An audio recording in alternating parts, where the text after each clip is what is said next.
One of the strongest admonitions that God gives to Israel in the Old Testament is the command not to oppress the orphan, the widow, or the alien. Indeed, there is a law of hospitality for foreigners that bears quoting. This is from the book of Leviticus. If a stranger lives with you in your land, do not molest him. You must count him as one of your own countrymen and love him as yourself, for you were once strangers in Egypt. Today there are estimates that over 34 million people live in refugee camps, while countless others are trying to survive far from their homelands. War, violence, and oppression have displaced millions of people, as have natural disasters and poverty. Canada has generally been generous in welcoming refugees and immigrants, but there has been a great deal of prejudice and misunderstanding as well. Ironically, except for First Nations peoples, most Canadians are the descendants of immigrants. I say ironically because when immigrants come from new lands, many of us tend to see them as strangers or foreigners, and we do not extend a hand of welcome. Often, language is a huge problem. Different cultural and religious customs may surface, and familiarity with Canadian ways is lacking. These people can be the most vulnerable and poorest in our midst. So let me tell you 3 quick stories about welcoming the stranger.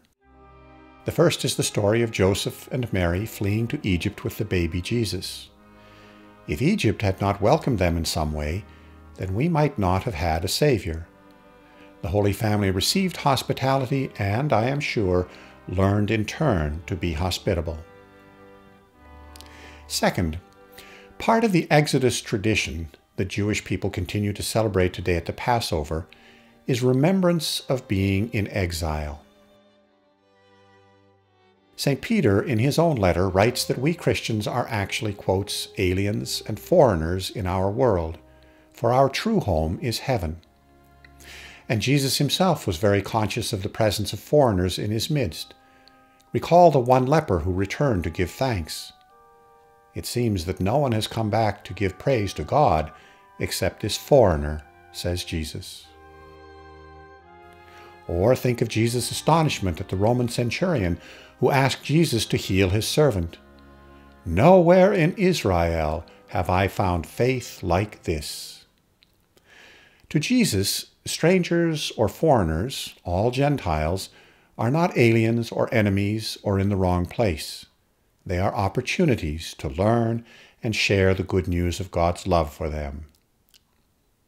And so third, I want to tell you about a group of aging men and women in Toronto, sisters, brothers, and priests who belong to religious orders, who wondered what special ministry they could do after retirement.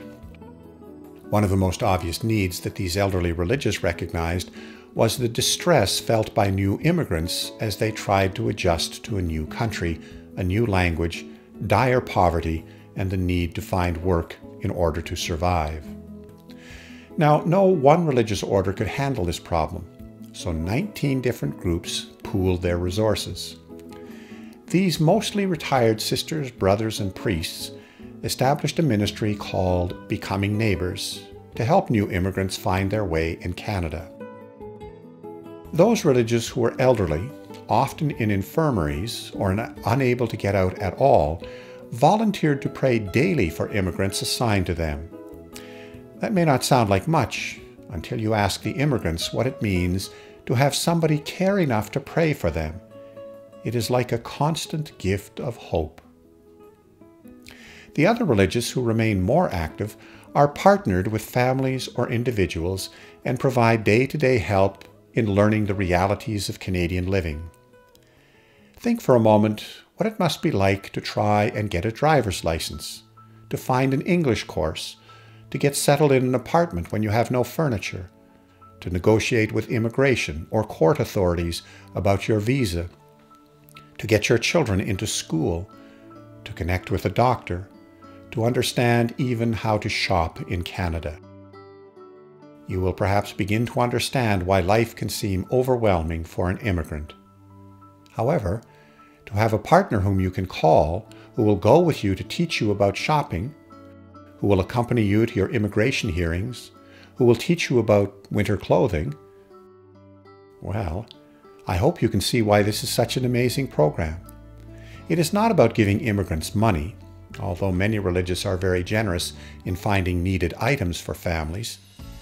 It is about sharing ourselves, about being present, about hospitality and growing friendships. It is about people, not some category of objects called immigrants. I recall the comment of one elderly sister who painstakingly took the subway into Toronto to meet with her partnered family. She said very simply, "I love these people. They have been through so much, and I know they are amazed at the opportunities in Canada. They are keen, but can be easily overwhelmed. I love being able to help in so many little ways.